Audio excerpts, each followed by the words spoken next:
I'm Marty Lynn Hook from Craighead Electric Cooperative in Jonesboro, Arkansas. Welcome to Along Those Lines.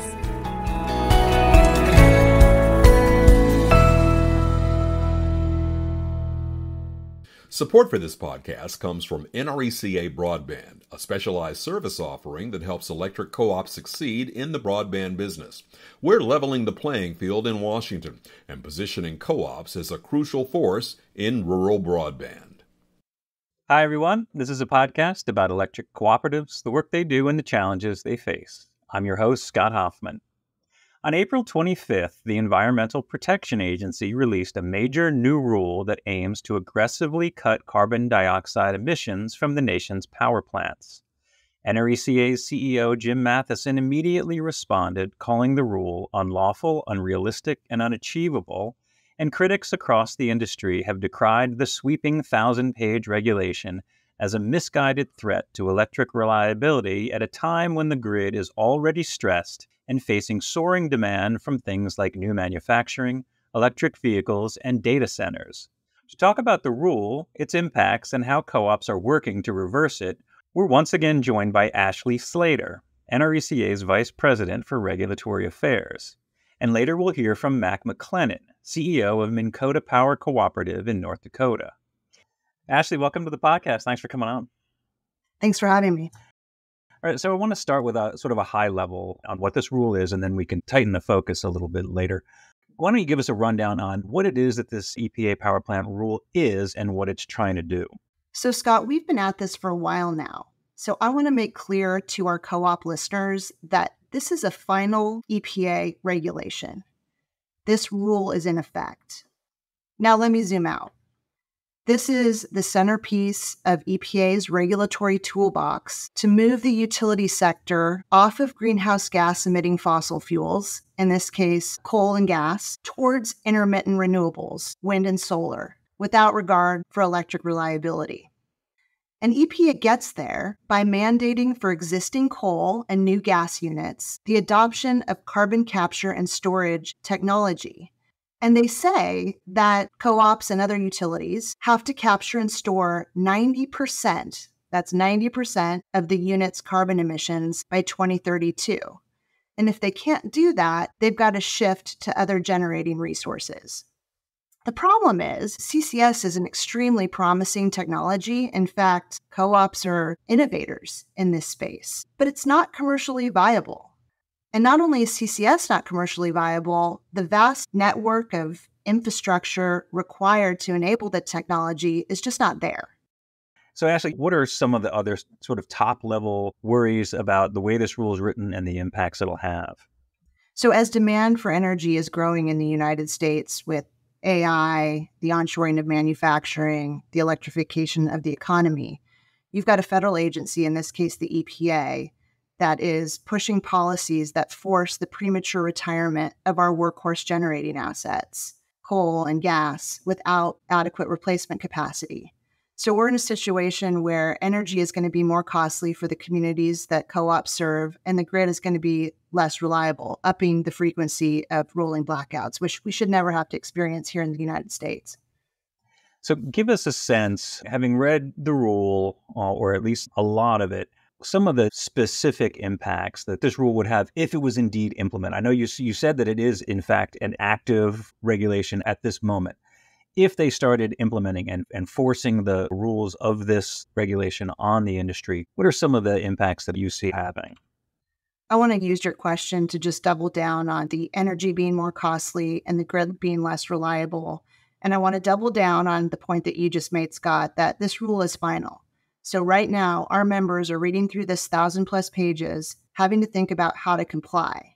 And while the compliance deadline is 2032, which appears far away, co-ops have to elect their compliance pathway in the next 2 years to meet state implementation planning deadlines in May of 2026. So this really is clear and present for our members. This rule has been in the making for over a year now. What did we do during that time to fight it, and what are we doing now that the rule is actually implemented? Well, as a reminder to listeners, NRECA and its members have been at this for a year. As you may recall, EPA came out with their proposed rule back in May of 2023.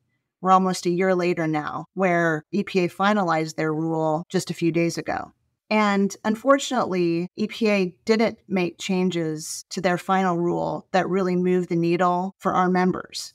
So last Thursday, NRECA joined with 10 GNT cooperatives and sued EPA. And on Tuesday, we asked the court to halt, the legal term is stay, the rule immediately because of the immediate harm that this rule will inflict on our members.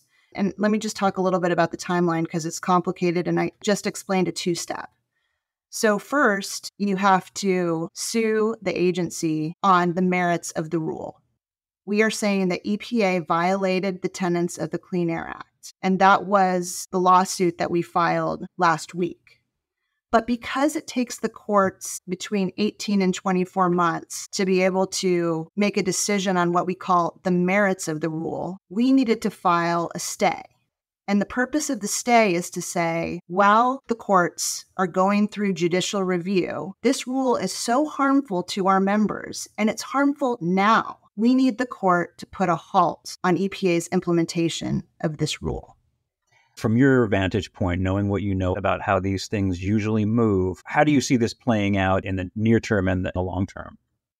Well, it's in the court system now, and it's going to take some time. And I think that's as far as I want to go in speculating. But one of the things that I will note is how important it's going to be to continue for co-ops to join together, to tell the reliability story, to talk about the impacts of this rule, the real world impacts. And it's going to take a partnership. We're going to need to be working closely with our statewides, with our GNTs, with our distribution co-ops, because this is a message that we need to continue to get out to co-op nation across the board. 42 million members, 900 co-ops, 48 states. This is a partnership, and we've got to continue to tell our story here because this is going to be before these judges who read the newspapers just like you and I do. Well, you've already done a lot of work and you have a lot of work left to do. So I want to thank you for taking the time to come on, explain the issue, and let us know how this is going to develop. So thanks for coming on, Ashley. Thanks, Scott. Let's pause here for a word from our sponsor, and when we come back, we'll talk to Mac McLennan at Minnkota Power Cooperative. This podcast is supported by NRECA Broadband, a specialized service offering that helps electric co-ops succeed in the broadband business. NRECA Broadband has regulatory and legislative staff dedicated to representing co-ops' broadband interests through direct advocacy. The program also offers robust education and networking opportunities, as well as resources to help participants navigate this complex industry. Visit cooperative.com/broadband to learn how together we can help shape the future of rural connectivity. I'm Lori McCarty from White River Electric Cooperative in Branson, Missouri. You're listening to Along Those Lines. Welcome back. Mac McLennan, the CEO of Minnkota Power Cooperative in Grand Forks, North Dakota, has been one of the electric co-op industry's most articulate and passionate advocates for sensible energy policy. And under his leadership, Minnkota has been at the forefront of efforts to sustainably preserve coal and gas for baseload generation. Mac, welcome back to the podcast. Thanks so much for being here. Yeah, thanks, Scott, for letting me talk a little bit about the issues of the day. So the EPA rule, if this goes into effect, it's going to have a major impact on the operations of just about every GNT in the country.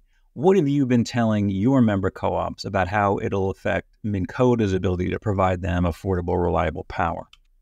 Yeah, so we've talked with our members about significant concerns around if the rule stays in effect today, how do we fundamentally keep the lights on? Affordability obviously is a key. How do we keep affordability? But our members are fundamentally more concerned now about reliability than they ever have been. And you look at the trends related to reliability and they're worse. And I think this rule is going to add to that. It looks as if today it will be the pathway for a substantial closure of a large number of the baseload resources in this program. And so for us today, globally, we think that the rule has significant reliability consequences. You look at our region, look at the country, look at all of that. For us individually, we are still looking at what the rule might mean. So as you know, we've been working on a carbon capture project for our largest coal unit for going on 9 years now, and we'll talk a little bit more about that in a moment in terms of what the rule might or might not do, and the mere fact that EPA is using our plant as a reference inside the rule, yet we don't have a shovel on the ground or a ton of CO2 captured. So right now we have two messages to our members. One is that we think fundamentally the rule at its heart is problematic for reliability in this country. And then the second is for us individually, we need a little additional time to make a determination around whether or not all the work we've done on our capture project for the last 9 years, despite what EPA says, will qualify to be able to meet the rule as well. I definitely want to get into the Project Tundra thing, but I want to get a sense of what you're hearing from your members. Are they saying, what can we do to help you, Mac? Are they saying, what should we do to start preparing for this? Is this something that has escalated to the point of being a critical issue between you and them?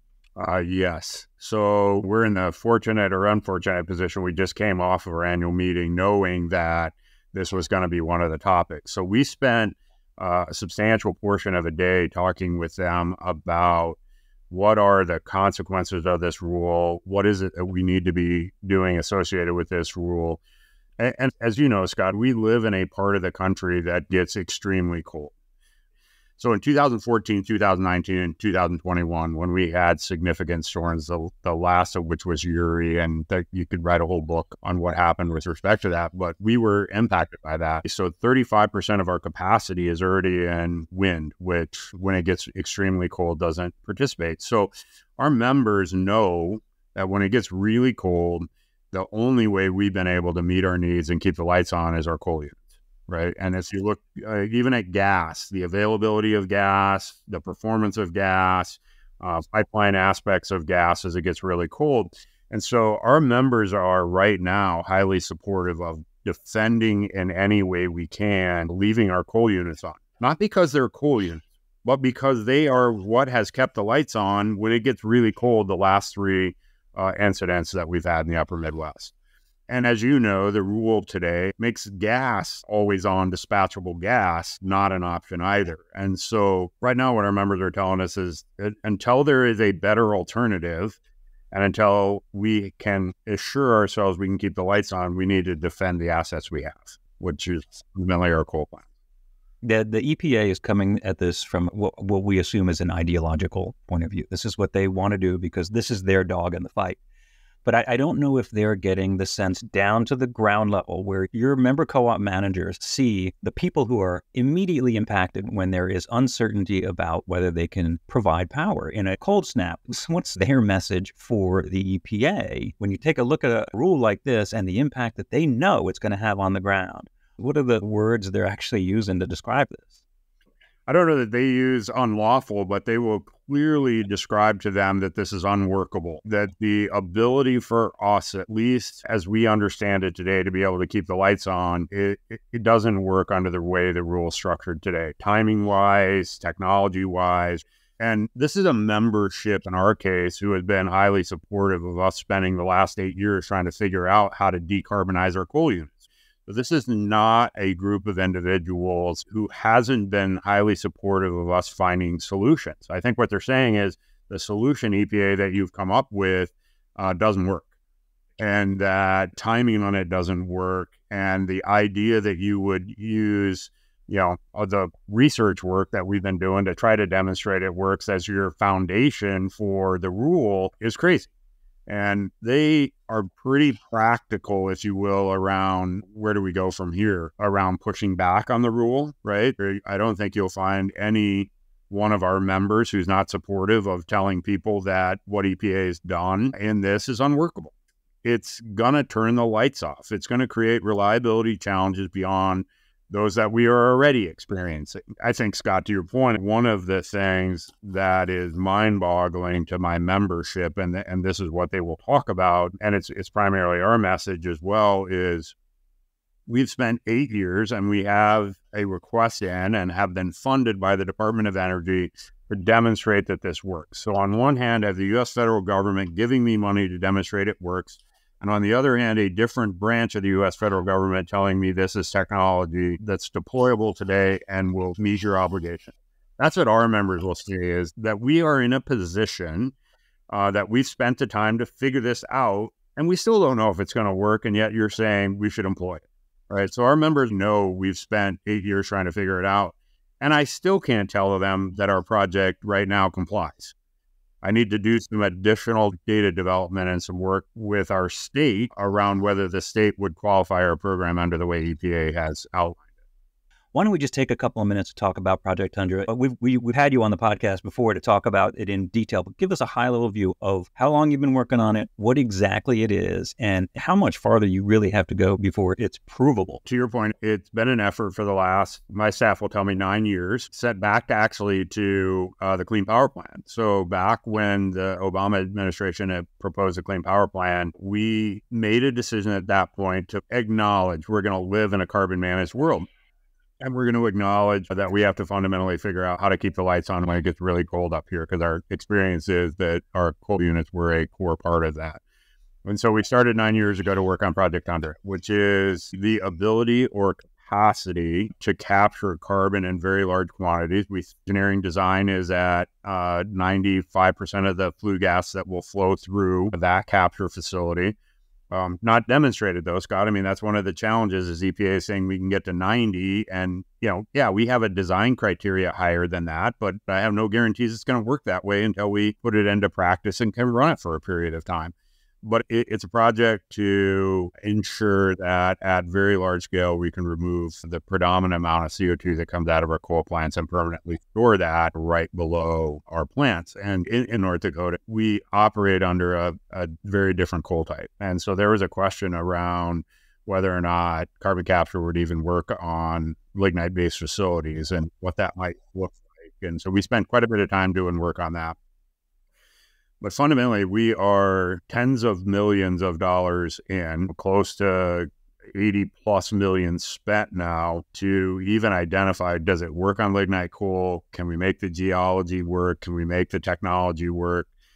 One of the concerns, obviously, is how do you weatherproof it, right? So when it gets 20 degrees below zero, that kind of stuff. So there's been a tremendous amount of work to identify and then go through the permit process. So we're fully permitted. We're ready to go. We have storage sites. We have our construction permit. And now it's a function of, can we come up with the capital in a cost-effective way? Because these are not inexpensive. So our last estimate was 1.5, and our project cost will be significantly higher than 1.5 now in light of all the things that have happened from an inflationary cost, labor availability, cost of money. So when we started the project, the cost of money was 2%. Cost of money today is 7 to 9%, which adds to the complexity of how do you finance one of these things. And I have great confidence that our project will ultimately be able to capture a substantial amount of CO2. But I'm not willing to say today that what EPA has described is achievable until we put it on the ground and try, right? We are fundamentally to a spot, if we can figure out how to get the capital aligned, that we could demonstrate this. For Minnkota, you guys almost have a perfect scenario where you have the right geology, you have the right state laws, you have the right things in place to get this. And it's still taken you 9 years to get to the point where you're just sort of scratching the surface on it. And what EPA is saying in this rule is that if you, as a business decision, decide that you have to continue to burn coal in order to provide reliable electricity to your members, you have to not only get to where you are in a very compressed amount of time, but you have to demonstrate it and show that it works and get down to 90% with almost zero lag time. That is the definition of unworkable. Yeah, exactly. I mean, one of the things that we would hope to accomplish is to help build a roadmap that would allow somebody else not to take 9 years. So we took the worst coal type. We took the coldest set of conditions. Now, the flip side of that is the advantages you described. We operate in a state that is highly supportive from a law perspective. We happen to operate in a state that has a set of geology that is great. We also happen to operate in a place that started thinking about this 15 years ago. So our state laws have evolved over 15 years to allow us to be in a position. But to your point, one of the things we hope to accomplish is to say, okay, we've took the worst as it relates to coal type. We've taken cold weather conditions. We've taken a whole series of things.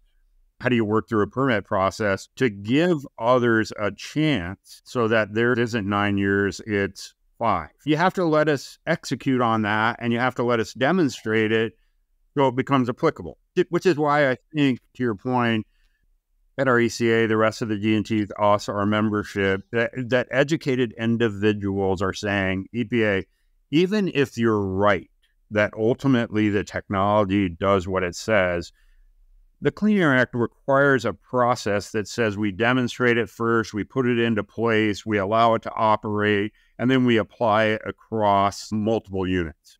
You can't use one reference unit, which, by the way, is half the size of our unit.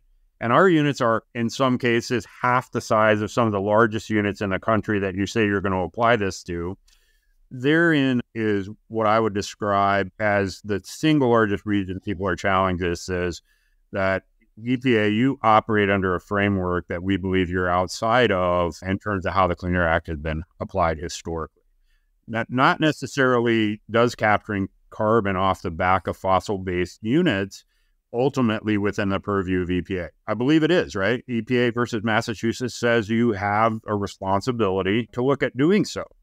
You also have a responsibility to do it in a workable, reasonable fashion consistent with the way the Clean Air Act works. And you're not doing that.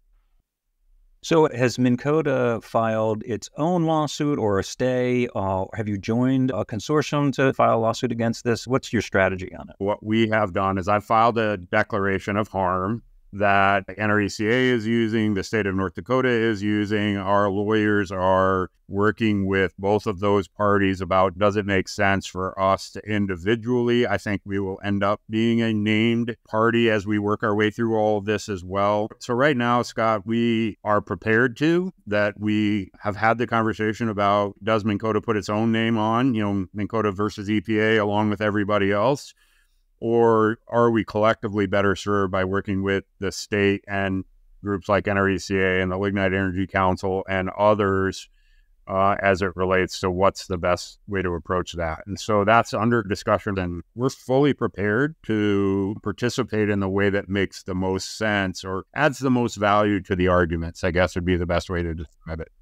One last thing for you, Mac. If you had the EPA administrator in front of you or whoever was implementing this rule, what would you say to plead the case of electric cooperatives, to plead for the members at the end of the line, and to try and talk some sense into where they're going with this?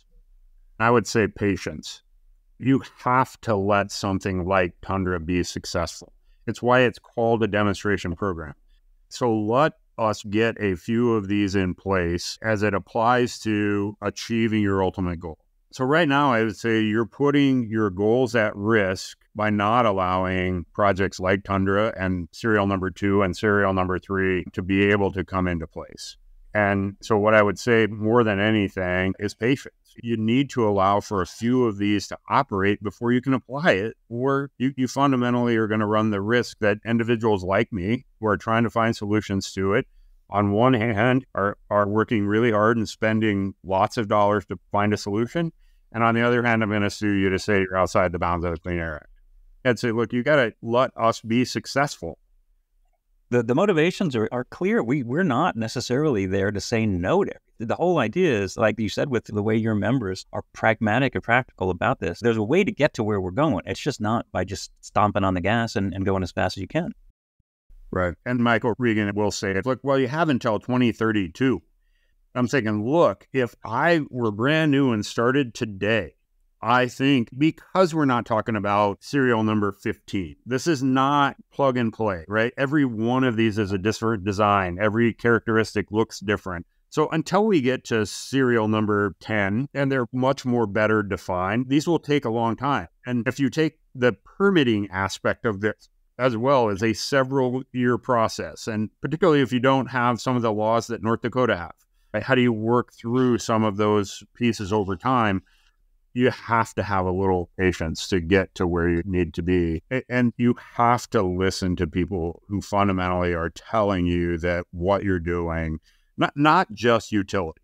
When you take MISO, PJM, NERC, others who are the bodies responsible for keeping the lights on in this country, saying we are fundamentally concerned about what's going to happen as a result of the premature closure of a lot of assets before we have solutions. And then the other part of this, which I think is really difficult, is we want all of the load growth in the electric sector to happen, but we don't have solutions for that. And so we're talking about our coal unit having a potential carbon capture solution. There aren't any for combined cycle gas plants at the moment that I'm aware of. There are 2 demonstration projects out there that are further behind than us, I would argue, in understanding how you would do this on gas.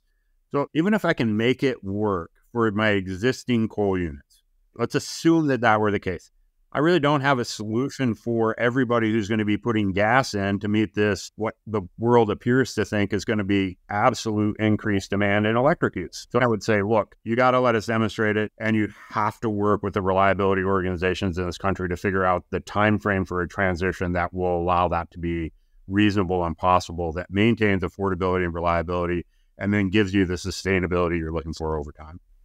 Yeah, and I don't think EPA is the one to do that. It's got to be someone who's got their ear to that.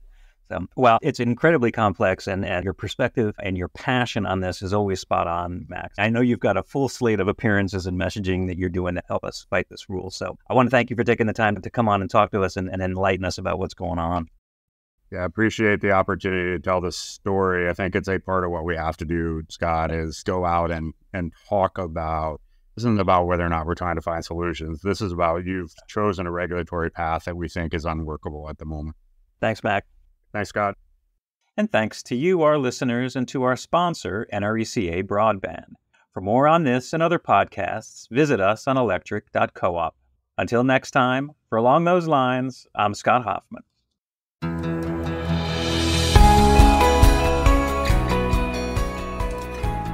I'm Caroline Lee from Medina Electric Cooperative in Hondo, Texas. Thanks for listening to Along Those Lines. Subscribe and rate us on your favorite podcast app.